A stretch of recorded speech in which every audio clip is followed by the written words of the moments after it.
Senhores e senhoras, estamos aqui para mais uma aula, professor Paulo Frontin, e hoje o nosso tema está na tela, figuras de linguagem. Bom, nem sempre o significado literal das palavras permite uma comunicação eficaz entre o locutor e o interlocutor, de maneira que é comum nas linguagens humanas que venhamos a lançar mão de figuras de linguagem, que nada mais é do que um recurso da comunicação para tornar mais eficiente a descrição de um objeto, de um processo, de uma situação. Então a linguagem, a gente diz que ela é figurada quando ela foge do campo semântico da palavra, da frase que é dicionarizado, quer dizer, foge do significado que está no dicionário. E nós vamos ver que, como a linguagem ela é muito complexa, as figuras também elas se dividem por afinidades de efeito, de processo, de maneira que nós temos 4 grandes grupos de figuração de linguagem, né? E nós vamos ver. Temos as figuras de palavra. Figura de palavra é quando essa alteração ela ocorre em cima do vocábulo. O verbete é alterado, é modificado, é substituído, né? Então, se eu digo assim, fulano é um monstro, né?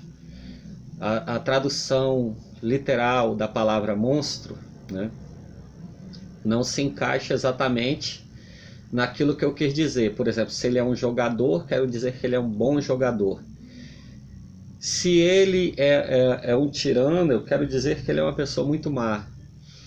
Então, o verbete monstro, né, ele assume no campo semântico dele outras significações. Isso é um exemplo de figura de palavra, porque a alteração acontece em cima da palavra.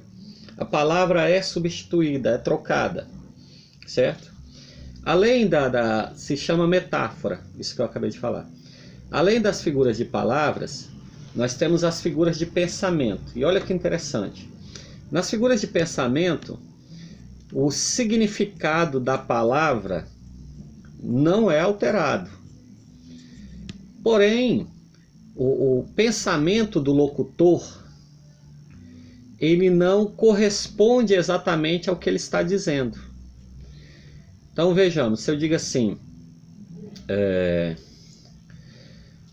fulana é uma boa pessoa, hein? Quando eu falo boa pessoa, esse adjetivo, boa, e eu implico a ironia, que é uma figura de pensamento, eu não estou querendo dizer que a pessoa é boa. Não substituir a palavra boa, mas não é aquilo que eu penso. Eu estou sendo irônico. Então a ironia é uma figura de pensamento, porque o que é alterado é o pensamento da pessoa, não a palavra. Certo? Nós temos ainda figuras de construção. Construção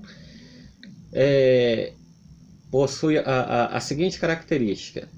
Geralmente uma figura de construção ela repete a palavra ou omite a palavra, certo? Ou coloca a palavra em uma organização incomum. Então, um exemplo aqui de figura de construção. Se você perguntar para uma pessoa, fulano foi à festa? Aí a pessoa diz assim, não sei. Ou ela diz, não sei, não sei. Ou ela diz, não sei, não sei, não sei. Diante dessas 3 respostas diferentes, né, nós temos uma repetição da palavra ou não. E essa repetição ela causa uma diferença na resposta. Vejamos, quem diz não sei uma vez só, ele quer dizer não tenho conhecimento, não tenho informação sobre o que você está perguntando. Quem diz assim, não sei, não sei, geralmente está com pressa, porque a repetição do não sei implica nisso, ele está com pressa, não está com tempo, não está interessado naquela informação. E quando a pessoa diz 3 vezes, não sei, não sei, não sei, ela quer dizer, não sei, não quero saber e tenho raiva de quem sabe, não fale mais comigo sobre isto. Então, a figura de construção ocorre quando você repete ou omite uma palavra, ou muda ela de posição, para que ela crie um efeito na comunicação, né? Não modificou, não substituiu a palavra, não modificou o pensamento, mas a organização ou a construção da frase foi alterada para ganhar novos significados, certo? Temos as figuras de harmonia. Figuras de harmonia estão ligadas ao som. Então, existem algumas brincadeiras, por exemplo, como trava-língua, né? 3 pratos de trigo para 3 tigres tristes.